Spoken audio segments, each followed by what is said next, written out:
Welcome you to the India in Making podcast. Today here we are with another series for College Zeros to Career Heroes podcast. Today I am here with a special guest, Mr. Kishor Jagirdar, who is the founder and chairman of Infopace Management Private Limited, as well as he is a chairman at Innovation and Startup Committee, Assocham, Karnataka. So welcome you to the show, sir. Thank you. So, Kishore sir, can you just give me a glimpse and brief description about your story, your success journey, and how did you started your entrepreneurial career? Well, I frankly always had this passion for entrepreneurship way back when I was in my school days. My neighbor used to, entice me saying that there was a lot of things that they used to do in the neighborhood. So, for example, whenever there was this Deepavali festival, so he used to bring loads of crackers and then he used to sell it, and then he used to make a lot of money. And then once, for 3 years I was watching him, and when I was about in my ninth standard, I got excited and I said, okay, let me try this out.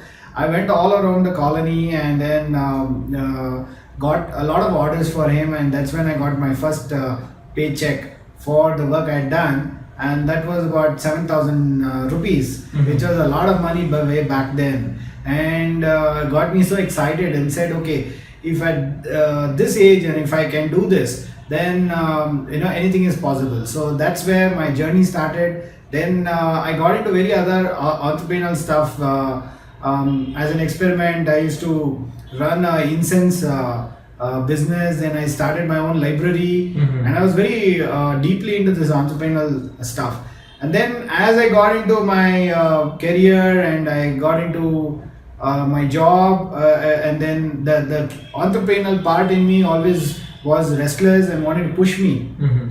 So after 9 years of being in the job, I actually in 1999 founded this company called Infopace Management Private Limited and took a plunge where I wanted to address to give services to small and medium enterprises.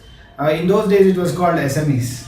So I came out with a lot of packages of solutions and services as a advisory role, and then we got into deeply in the space of innovation. So the first project I won in 2002, 2003, I was handling a supercomputer project. And that gave me a very high confidence that I can dedicate the rest of my life in this, and I want to take this as a journey for the rest of my life.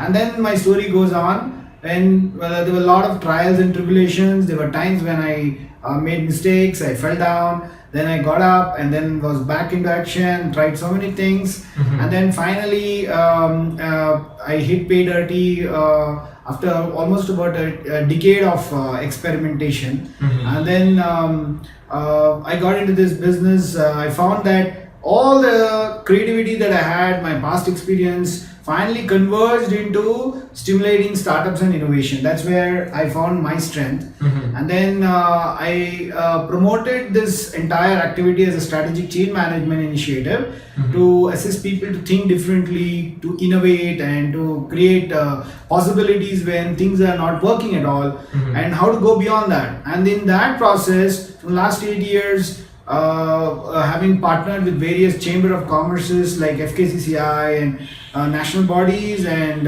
working with national innovation agendas, so was able to map a lot of innovation across the country, and then have been mentoring startups, and then startup became my main core activity.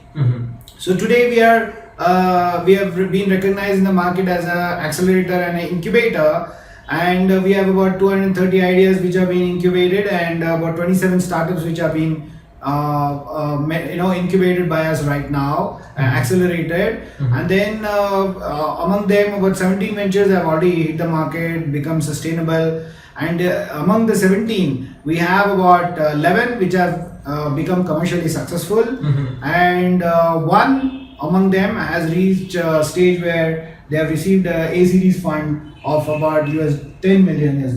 Wow. So it's been a long journey.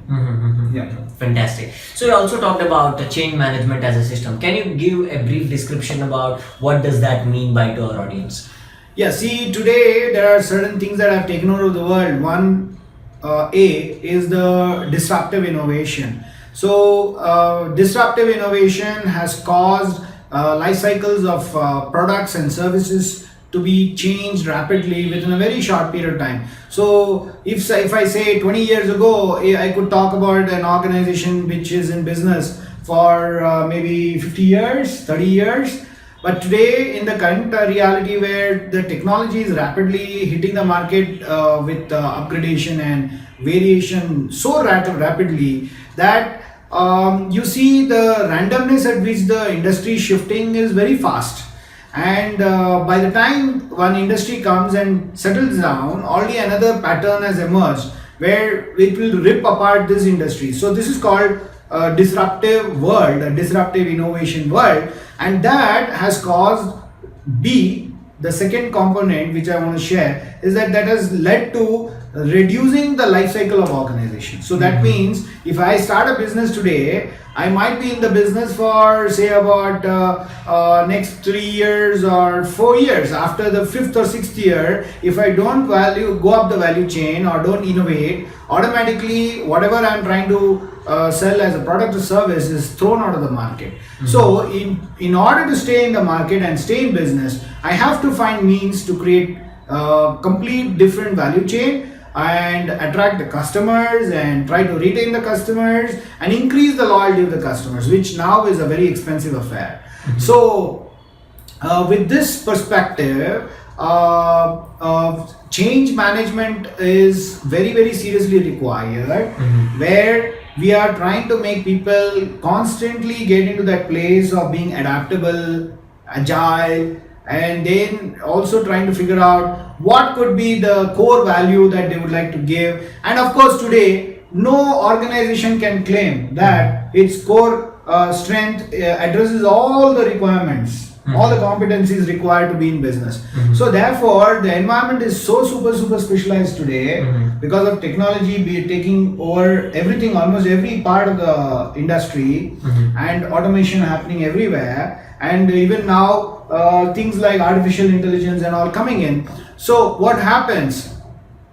You need to collaborate if you want to survive. If you want to be in business, you need to have a high quotient of collaboration, co-create, and have shared innovation, that is open innovation.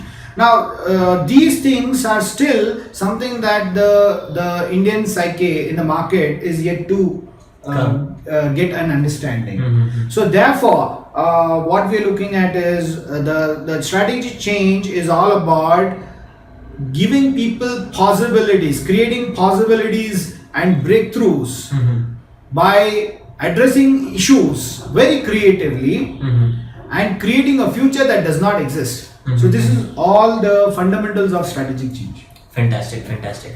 So can you give us an insights about how was your college days? Because is it something that entrepreneurship, something you said about cracker story, how you actually was able to make money. So what are the other stories and scenarios? Who were your role models when you were in college? How things were happening there? Okay. Well, one of the role model that deeply used to inspire me during the college days was Ratan Tata.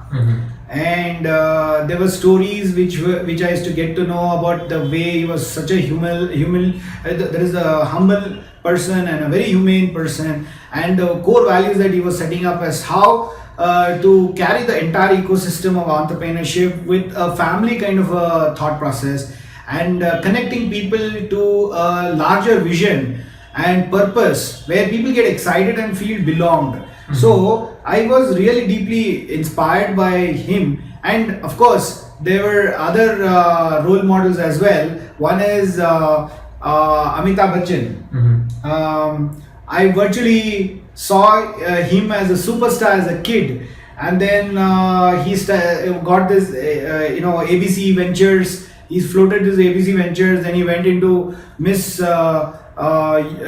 Miss Universe pageant competition. That is the platform he created that was done right here in Bangalore.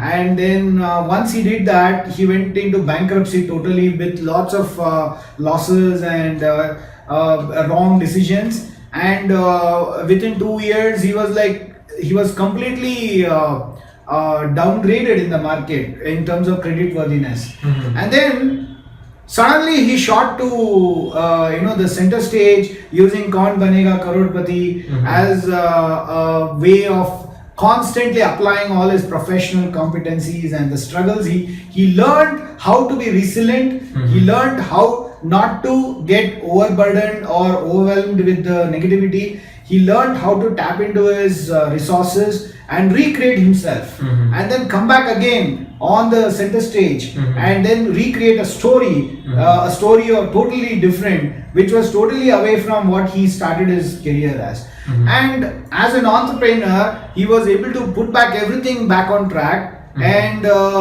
he was able to clear all his debts and he virtually took back his dignity and respect. And after that, he stands so tall that today no one else can actually be compared to that kind of standard. So as a strength of character, as a person, I got so inspired by his story. So I felt that if at all I consider anyone as an icon, I think it's him.